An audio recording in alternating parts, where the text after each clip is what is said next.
Can come a little bit closer. It'll be nice. It's cozy and looks good. Yeah. Very nice.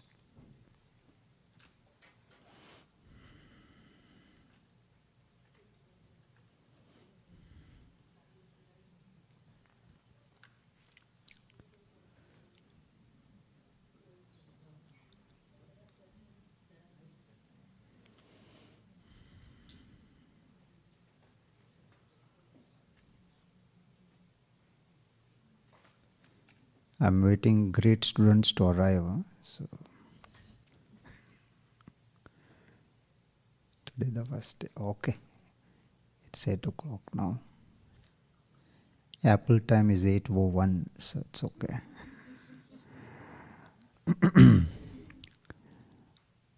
Om Ganana Antva Ganapatigam Havamahe Kavim Kavinam Upamashravastamam Jeshtarajam Brahmanam Brahmanaspata Anashrinvan Utibhisida Sadanam Om Mahaganapatagi Namaha Guru Brahma Guru Vishnu Guru Devo Maheshwaraha Guru Sakshat Param Brahma Tasmai Shri Gurave Namaha Ya Devi Sarva Bhuteshu Matra Rupena Samstita Namastasai Namastasai Namastasai Namo Namaha. Once again, on behalf of Gurukulam, it's my pleasure to welcome all of you to attend this camp with Swami Muktatmanandaji and Swami Satchidanandaji. Any new face in this camp? 1, 2, 3, 4, 5. Good. We welcome you to Gurukulam and Gurukulam family. Thank you.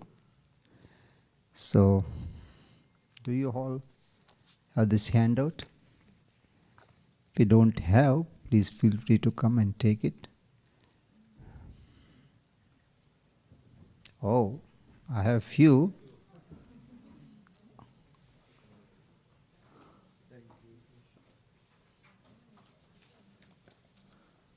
You have to go to Bacha, your children camp. You cannot sit here. Okay? I know you are more than adult, but you have to go to children camp. So, if you don't mind, please go to the yoga studio. I don't know where parents are. Please take them to yoga studio. Hello. Namaste.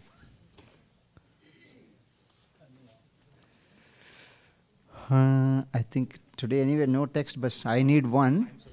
No, I will leave it here. After the orientation, you can take it. We have few more copies in the office. Okay. After the Satsang. Right now it's my copy. Okay. Once I'm done, then it's yours. Okay, thank you. You have?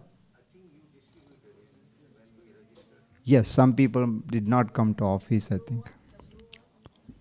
The same thing. Okay. Let us quickly look into the schedule.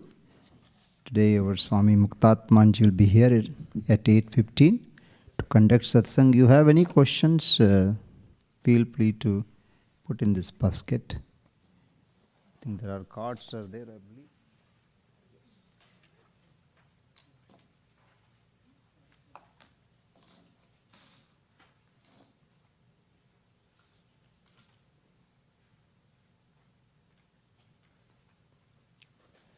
Or you can ask questions to Swamiji.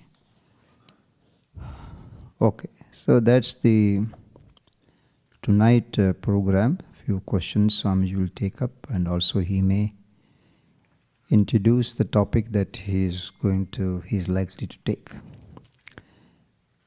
Tomorrow, that's on Friday, guided meditation will begin at 7 o'clock. So try to come here 5 minutes before, be relaxed and sit. Don't wait for teacher to come. Swamiji will be here, Satchidanandaji at 7 o'clock. Then 7 to 7:30 will be morning meditation. we have given his class schedule first. Tattvavedanji told, don't make a khichdi. Khichdi means what? First class, then breakfast, then lunch. So let us discuss the class. Lunch and breakfast will be definitely served, or you will end up there. There's no doubt about it. So let us look into class part of it. So 7 o'clock is the morning meditation. That's nice to begin. Prior to that, we begin our day with Ganapati Homa, just for sake of welfare of everyone. There's no particular name or any Swamis or any name is taken there. So that will begin at 5:15. It's very early. Please get up and come. I may not end up coming there, but I'm sure happy to see all of you tomorrow at 5:15. It is just for 10 minutes. It will go up to 5:30. Then you have a few minutes break. Then get ready for morning Abhishek at 5:40. I have given you what is the Abhishek, etc. Please read for yourself. That's at 5:40. And 6:40, you just wait for the puja maximum 6:45. If it doesn't get over, please come here and attend the meditation class. Okay, there's no connection between the puja and the meditation. There is a connection, but it doesn't mean that you have to sit through. We want you to come here and begin meditation at 6:55, not exactly at 7. Swamiji will come at 7. Then 9 o'clock, Swami Muktatmanandaji will take class on Kenopanishad. Both the texts are little bit loaded, and I'm sure so. Those who are here for the first time, give time for yourself, okay? What is this going on? We have come here to relax, and is something going on? We don't understand what is going on. That will not happen. Both the Swamis will put a lot of effort to make you understand, even though you are here for the first time.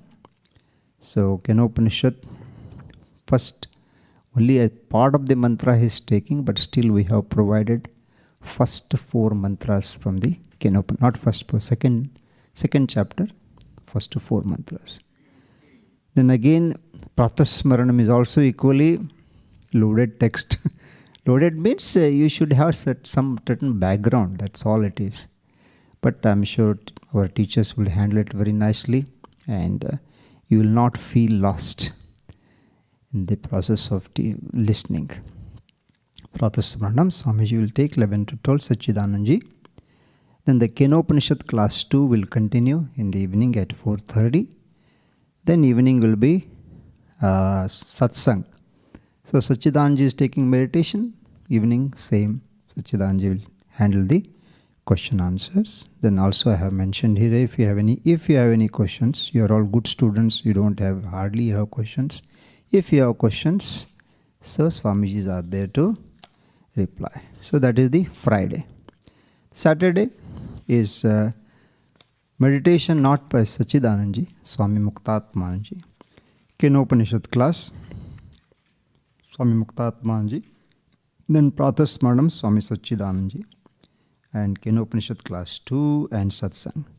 So Saturday, Swami Sachidanandaji will have only one class. Tomorrow, Sachidanandaji will have meditation, he will have Pratasmaranam, he will have question answer session. Okay, this is Saturday.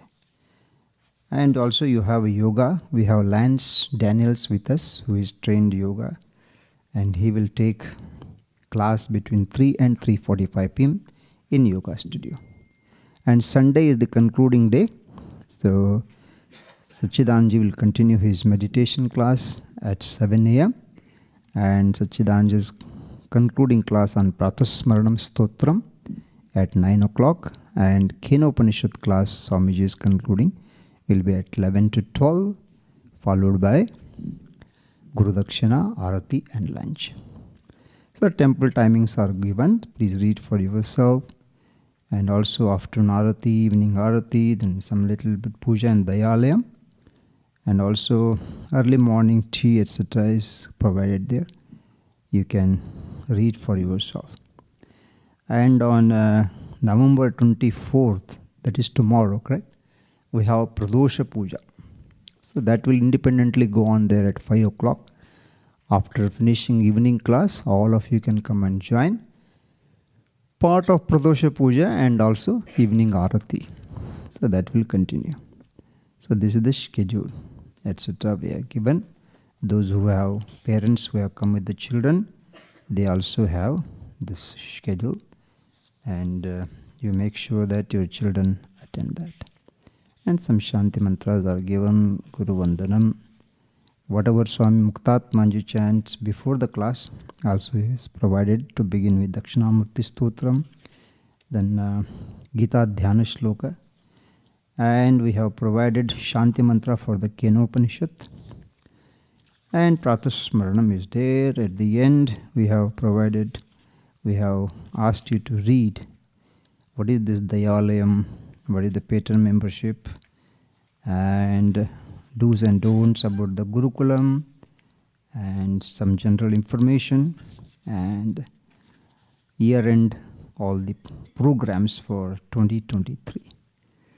So please read for yourself and get acquainted to this program and everything. So you have any questions?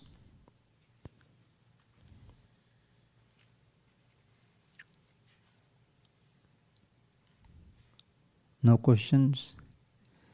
All of you are comfortable in your room? Will not make any changes, but I'm just asking you. No, we have few rooms. But if you are not comfortable, please let us know. We'll try, definitely help you. It's not full, but at the same time, a decent crowd. So some people cancel at the last moment, and we have some one-day visitor and all that.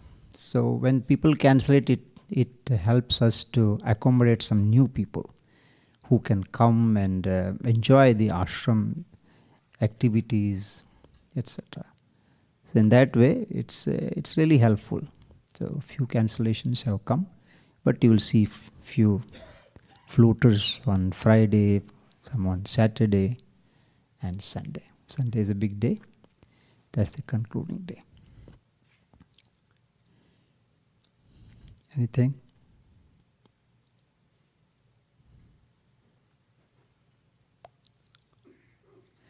Okay, the Swamiji will be here at any time.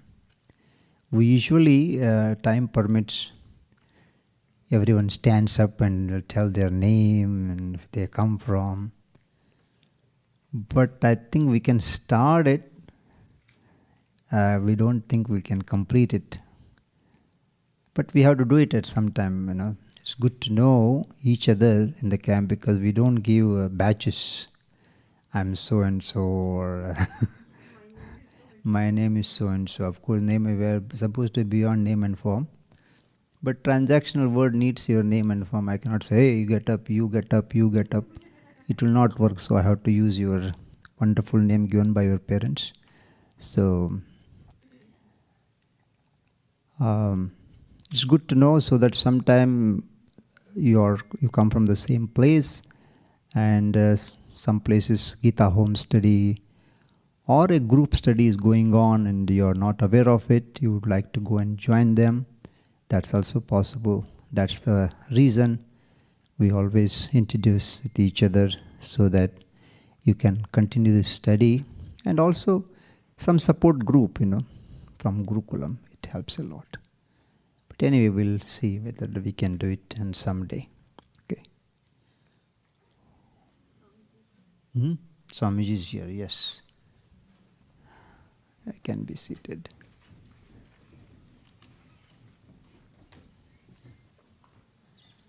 Okay. Swamiji, it's all yours. Home.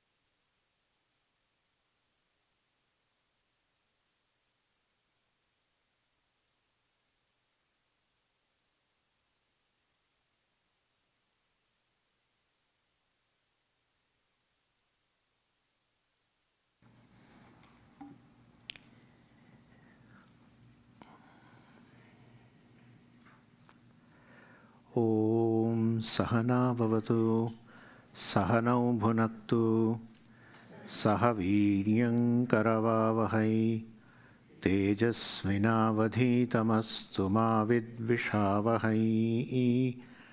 Om Shanti Shanti Shanti. So, happy Thanksgiving to all, and welcome to this camp, very short camp.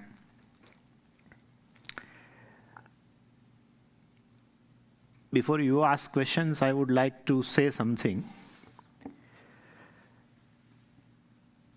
In all human pursuits, basically, two pursuits are very common. One is a security. One has a pursuit of security. Another is a pursuit of a pleasure.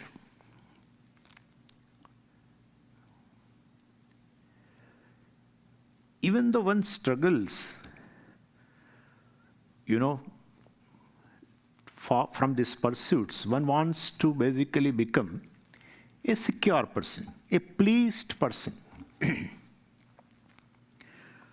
What we discover is something really different. Even though I acquire lots of objects of security, so-called, I remain insecure. That I am insecure, that fact cannot be altered.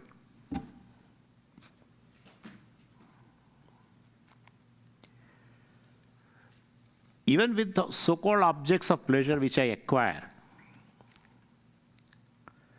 even though I become pleased here and there, now and then, but basically I am a displeased person. That doesn't go. That is how even I acquire some object of a pleasure, I am not satisfied totally. I give it up.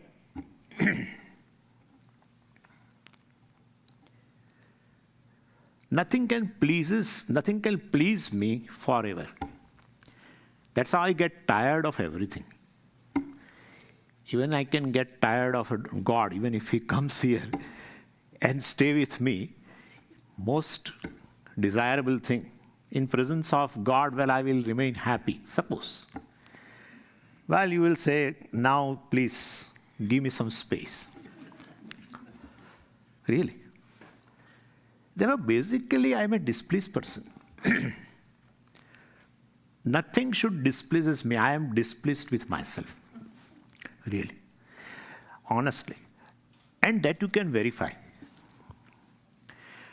One day you decide that this, the world of perception, I want to keep it away.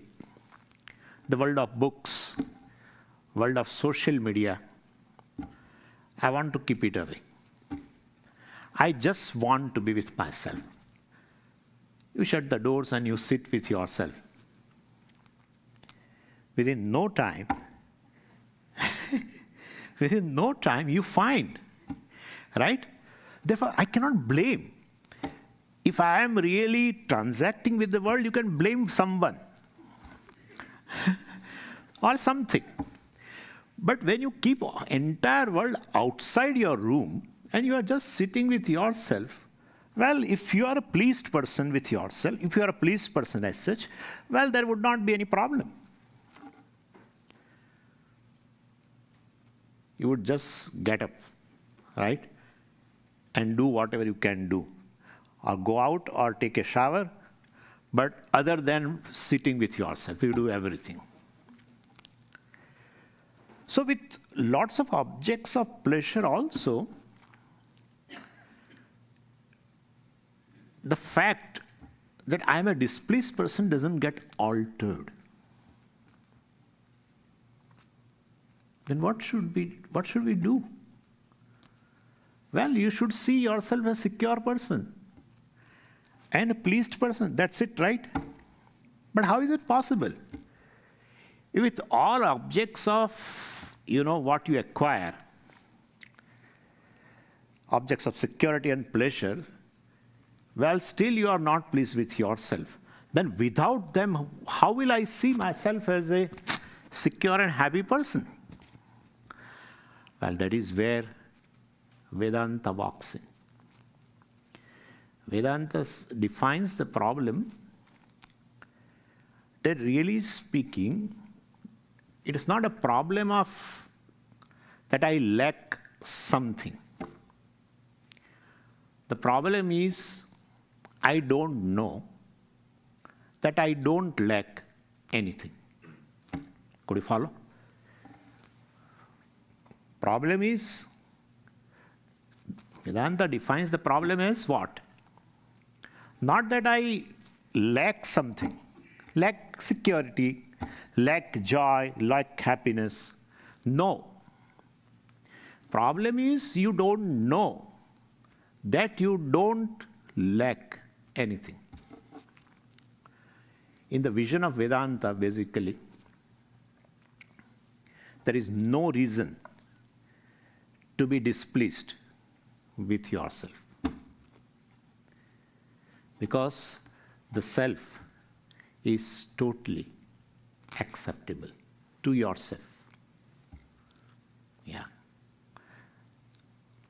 In vision of the Vedanta, well, there is no lack centered on the self. Self is basically free. Free from even lack of security. Free from lack of happiness. Vedanta says self is free. Free from any limitations. And therefore, I lack. That's a problem of ignorance. Yeah.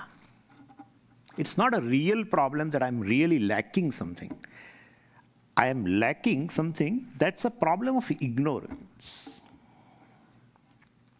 That's how Vedanta defines. Therefore, all the human pursuits, generally all four pursuits, we define, Artha, Kama, Dharma, etc.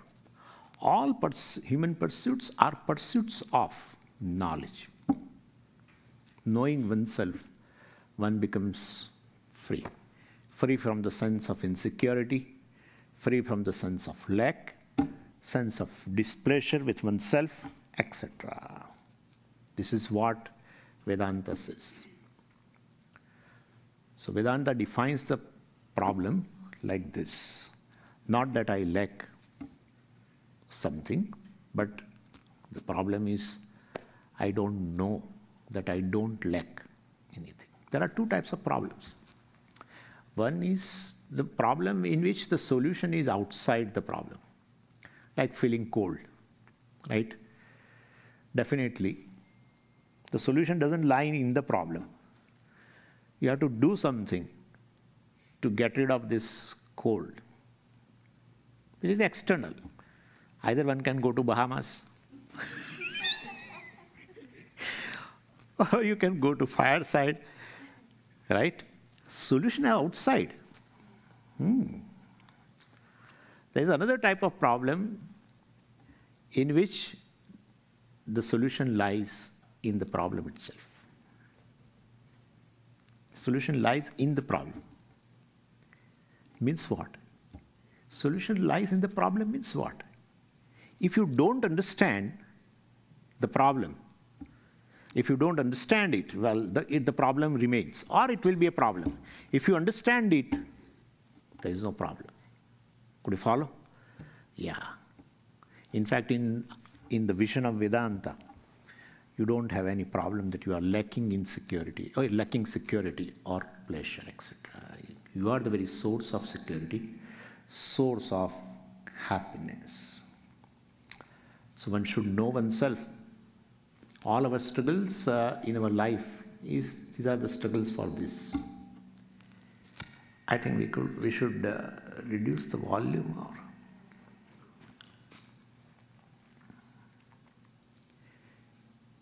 This is a first level of obstacle.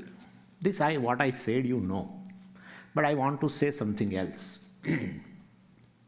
This is a first level of a obstacle.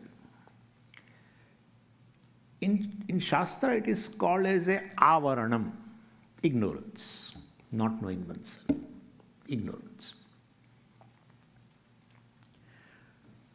And one has to gain knowledge of the self, oneself.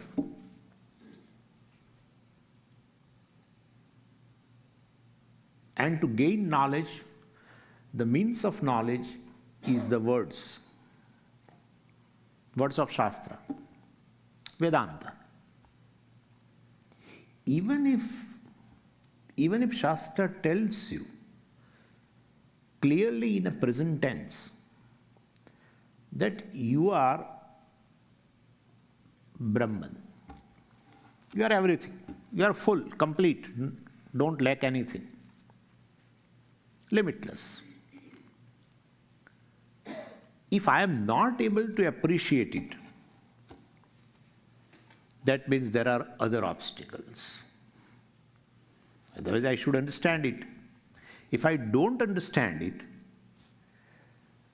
therefore, even if I get exposed to this teaching, etc., still that problem, that obstacle of ignorance won't go. Because there are some other obstacles present in which we are interested more. There are two obstacles rather, which does not allow to gain the clarity in this knowledge, even if I am exposed to this knowledge. First is called malam. It's impurities. Malam means impurities. Impurities where? In the mind, where knowledge has to take place and it is not taking place. So the obstacle is right here.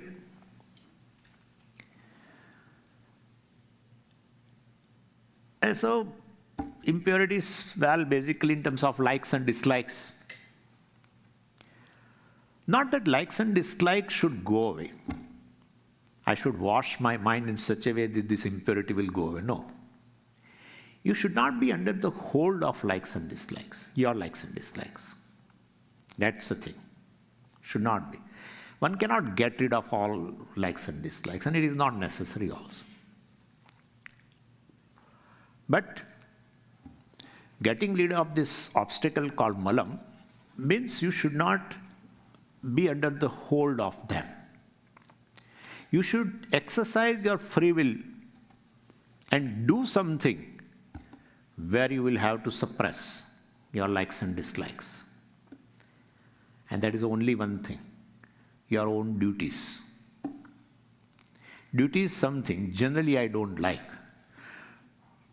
Not doing duty I like. And certain duties, if they are compulsory, obligatory, then I will literally have to control my own fancies, likes and dislikes. Those duties has to be done. What are those duties? Well, very nice. We are already obliged, and therefore we have to fulfill obligation. Where of what we are obliged? We are obliged of the creation. So fulfill duties, obligatory duties, compulsory duties for 5 factors of the creation. Whole creation is Ishvara.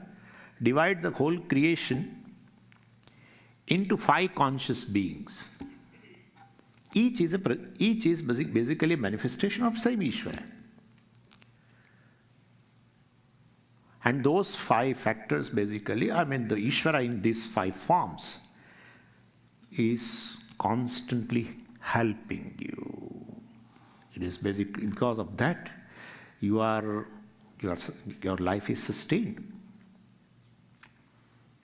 And therefore you are under obligation. You have to fulfill those obligations. The first obligation or first obligatory duty, we'll generally call it as a reverential offering.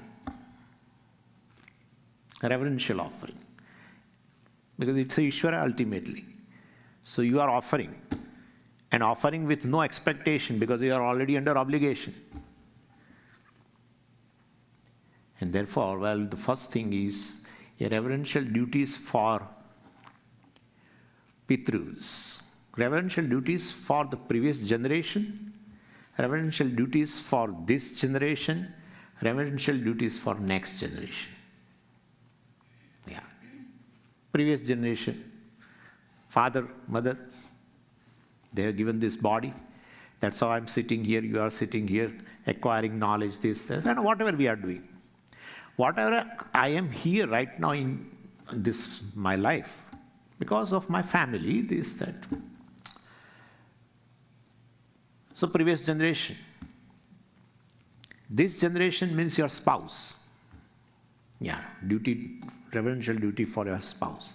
What is a reverential duty towards a spouse? At least give some quality time to the spouse. Yeah, that's. And reverential duty for the next generation. Giving them love and care for children and etc. This is called a first type of a reverential duty, which is in Sanskritam they call, in Veda of course it is called as a Pitru Yajna, obligatory, totally obligatory, compulsory. But I don't like it. No, you have to fulfill it. If you see your life, your position in your life, will basically you will understand they have contributed.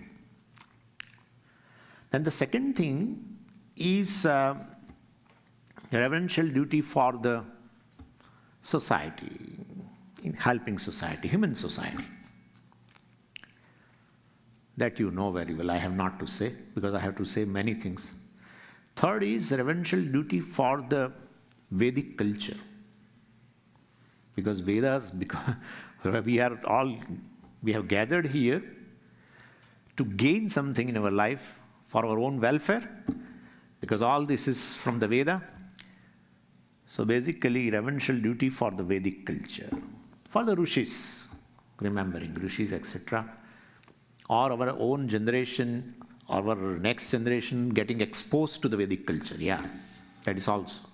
Preservation and propagation of the Vedic culture in one or other form, directly, indirectly. Directly studying, indirectly helping others to study. The fourth is a reverential duty for plant kingdom and animal kingdom. And I mean, we should preserve them. We should not just eat them. Flora and fauna and everything. So that is that. I won't go into detail.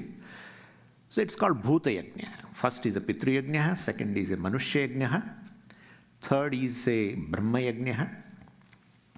Sometimes they call Veda Yajna, Rishi Yajna, or Brahma Yajna. Brahma means a Veda. And fourth is this Bhuta Yajna. And fifth is a Deva Yajna. Well, Deva Yajna means, reverential duties for 5 elements. Because in our daily prayer we know that Ishvara is in form of 5 elements also. So at least we should see that they don't get spoiled. We should preserve them. It's especially, air and water and etc. Earth, we should not pollute them. Anyway, this is to be done on a daily basis. If you keep doing what is to be done, obligatory duty, compulsory duty, your likes and dislikes will subside. You will be freed from malam. In general, we call it as a karma yoga. Then the second obstacle is a vikshepa. Vikshepa is a restlessness of the mind. It doesn't abide. What is required here is an abiding mind. And mind remains restless, it doesn't abide. That's called Vikshepa. And well, for that, one has to meditate on Ishvara, some form of Ishvara. So meditation is Saguna Brahma Vishaya Manasa Vyapara, they call. So just pure mental activity centered on Ishvara is, they call Upasana, meditation. And any activity which you are doing, like a puja which you are doing, you do it mentally, vividly, seeing all the steps. Mind remains focused at one place. Become free from restlessness. So it's a mental manas puja or recitation of certain prayers, recitation of certain stotras, etc.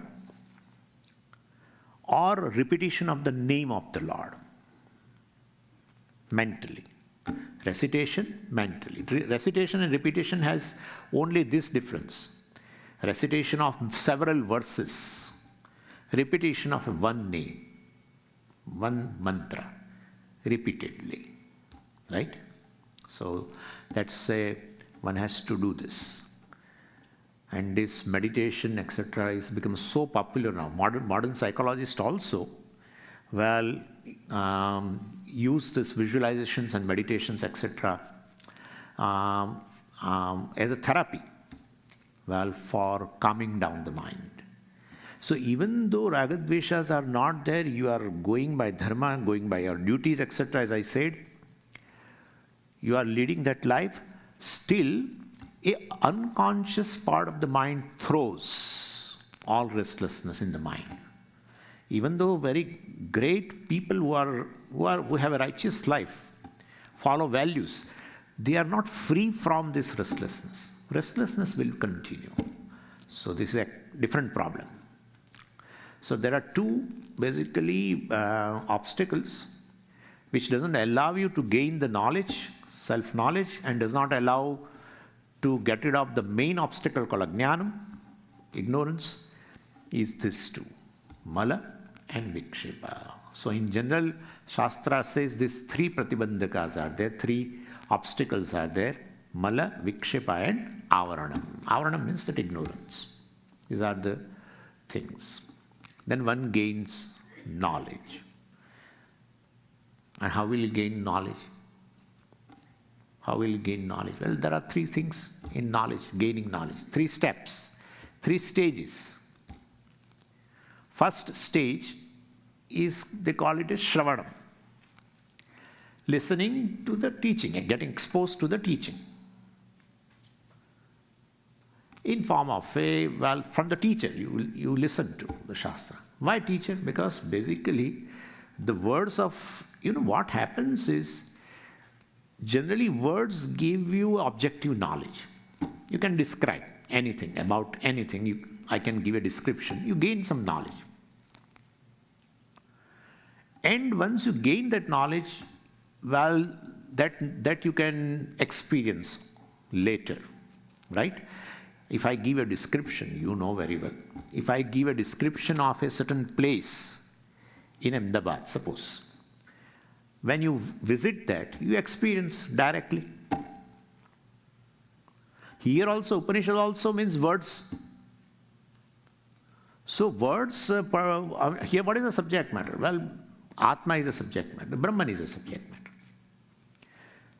So that words also gives a knowledge of Brahman as an object. Like all other words. If that would be the thing, well, you will gain the knowledge and you will wait for an experience of Brahman. You gain the knowledge of Brahman and later you want to experience Brahman, either in Nirvikalpa Samadhi, either in deep meditation, either as extraordinary experience, you want to experience it. That's not the case. That's not the case.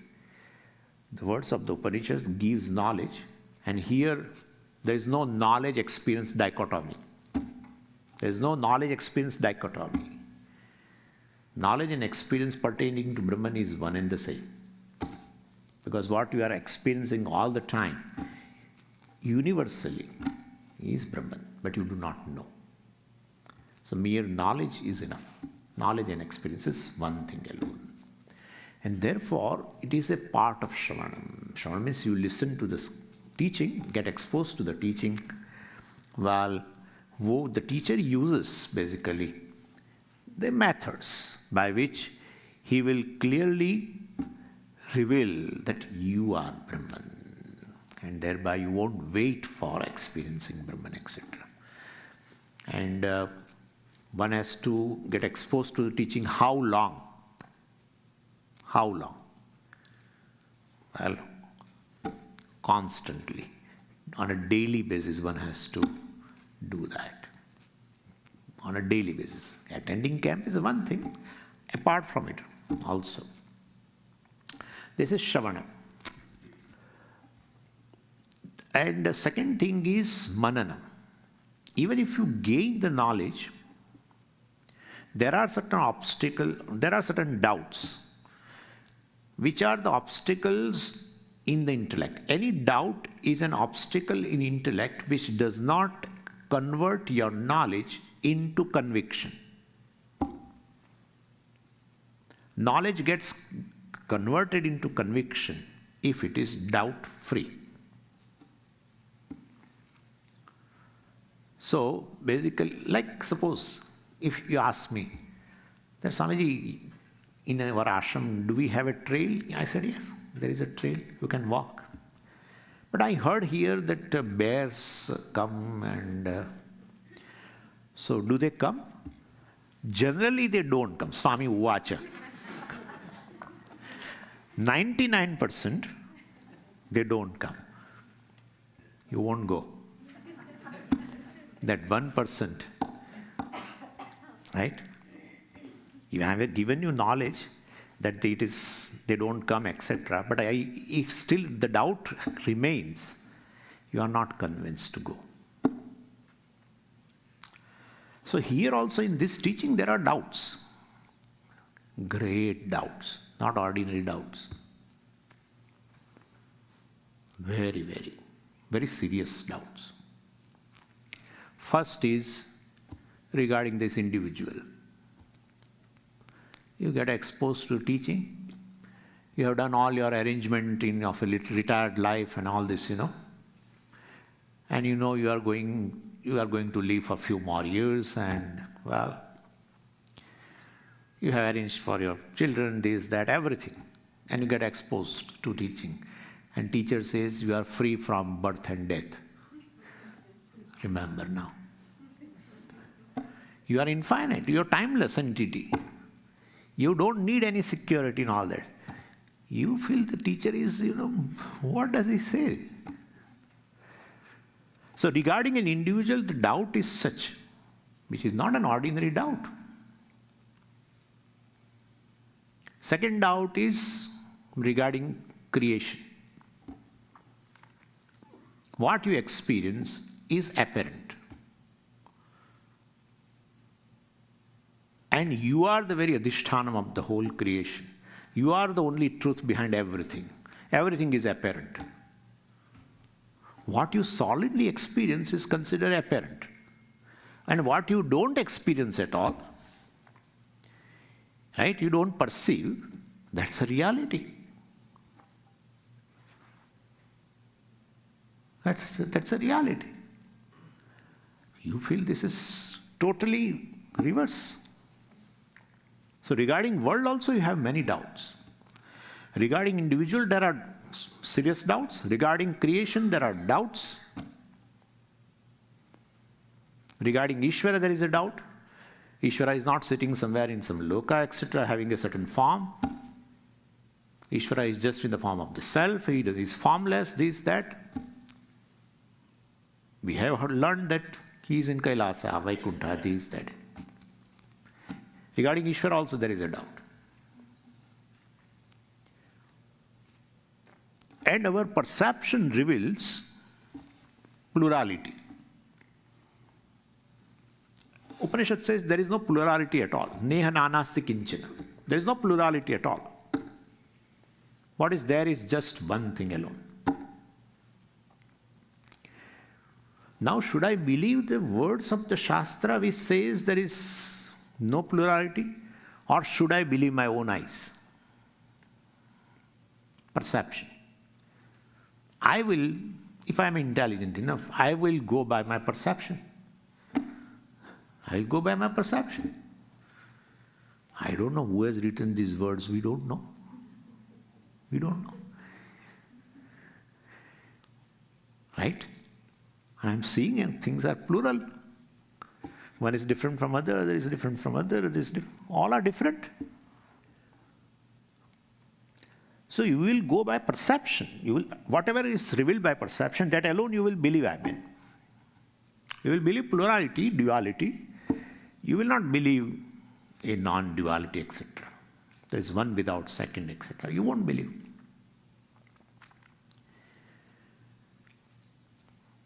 With doubts.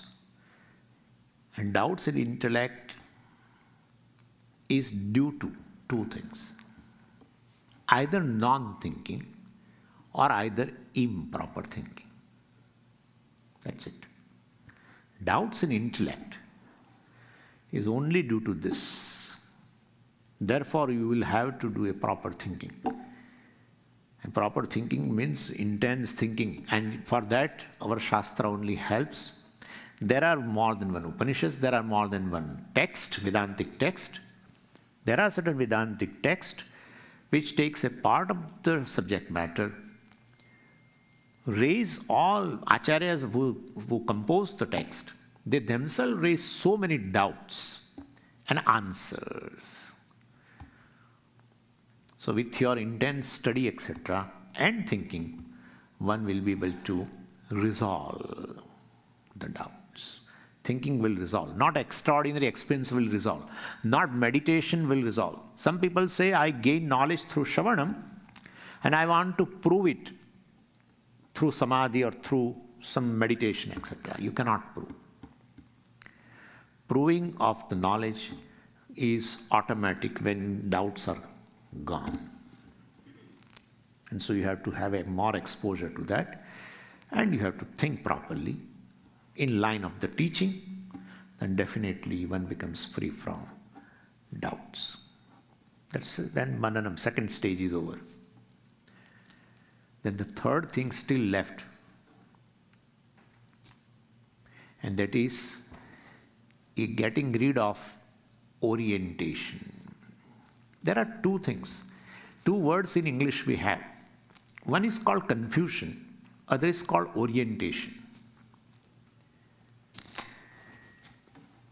Confusion and orientation. Like, I'll explain you with some other example. Like you have gone out on this Thanksgiving and you are going back, you went back to your home and you have a bunch of keys. Instead of a one key, you applied another key to open the door of your house. Then you realize, oh, that's a wrong key. I should have, applied the other key, etc. That's called confusion. But orientation is something different, which happens to even me and to other Swamis also it may be happening. Even though I am clear that in USA, it's all left-hand drive, and in India it is a right-hand drive. What is left and right, I know. What is called left-hand drive, I know. Means if I have to sit in a car, I have to sit on the passenger seat, which is on the right side, right? And if it is a right-hand drive, I have to sit in the passenger seat, which is on the left side. Simple. I know everything. Right hand, left hand, right, left, but everything I know. No confusion. But invariably, till today, most of the people here has to tell, Swamiji, it's on the other side. This is called orientation. With the same example also you can see. Suppose, as I talked about that, key. Suppose in your home there is a door which you want to close it now for some reason. So you construct a wall behind that door, right? From your side, the handle, etc. is there, but you construct a wall from the other side. Means now that door should not be opened. But you will find that invariably you go and try to open and see. This is called orientation. So Shravanam, Mananam gives you clarity, doubt-free, no confusion. Yet orientation, I am this physical body, etc. I am an individual, etc. That orientation is there. There is a I sense in this body, which is a well entrenched habit. In this life itself, 40, 50 years, every day I am saying, every moment I am saying, I am the body, I am the body. And now Shastra comes and tells you, you are Brahman, you are distinct from the body. My orientation will be, even after confusion is not there, gaining clarity in the knowledge that I am Brahman, distinct from the physical body, etc. I am consciousness, etc. Still, due to that habit, many times most of the time, I say this as myself as a body, etc. And in order to get rid of this orientation, there is a third step in gaining the knowledge, and that's called contemplation. Contemplation is nothing but staying with the teaching. Staying with the teaching. Your orientation is there, which is against the vision of the Shastra.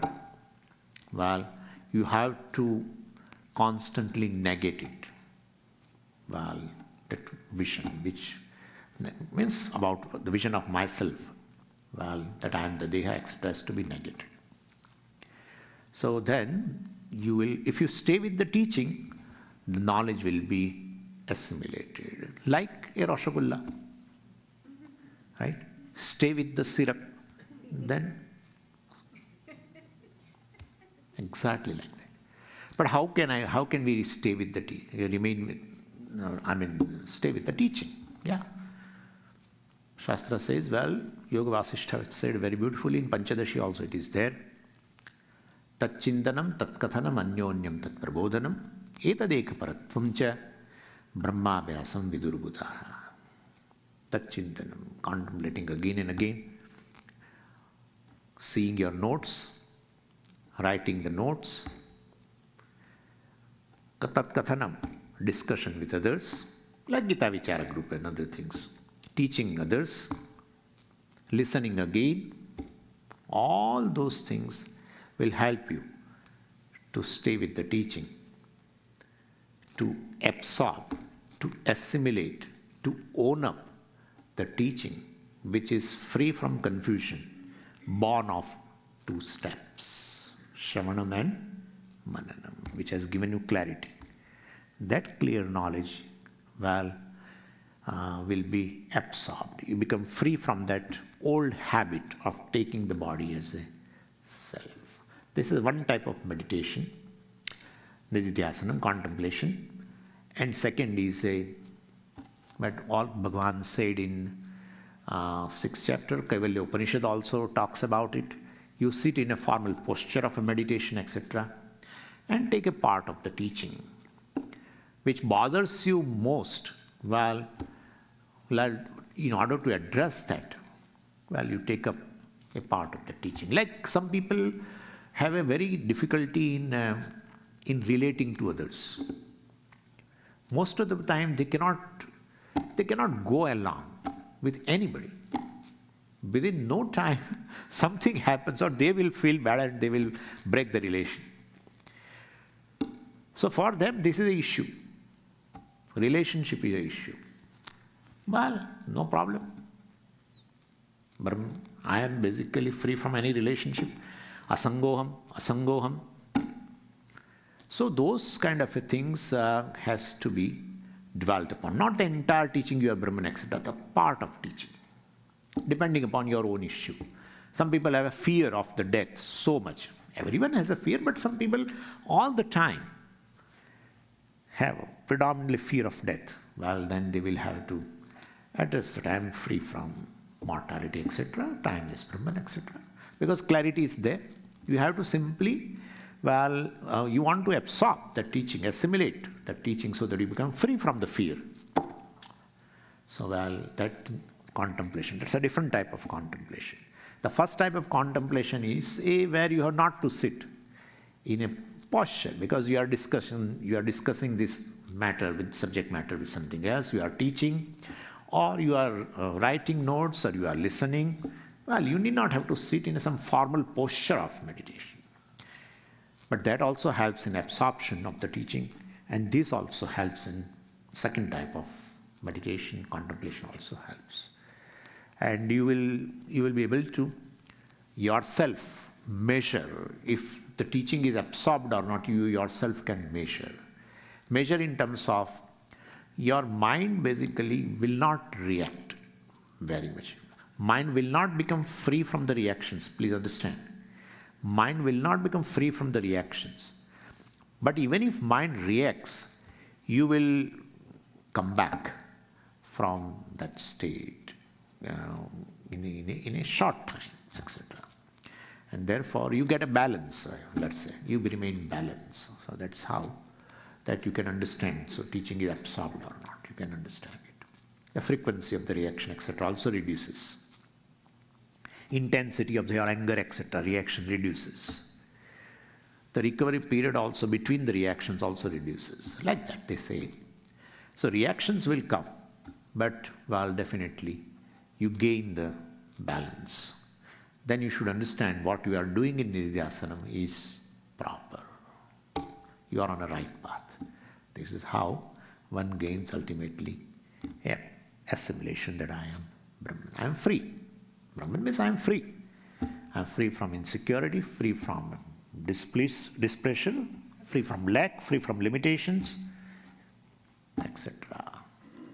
This is what I wanted to just say as in this. And questions, of course, I will take day after tomorrow. Tomorrow Swamiji will take. Day after tomorrow, my questions are there, you keep it. And day after tomorrow again at 7:30 we'll meet for Satsang and take up the questions. Om Purnamadav Purnamidam Purnat Purnamudachyate Purnasya Purnamadaya Purnameva Vashishyate. Om Shanti Shanti Shanti. Harihi Om Shri Gurubhyo Namaha. Harihi Om.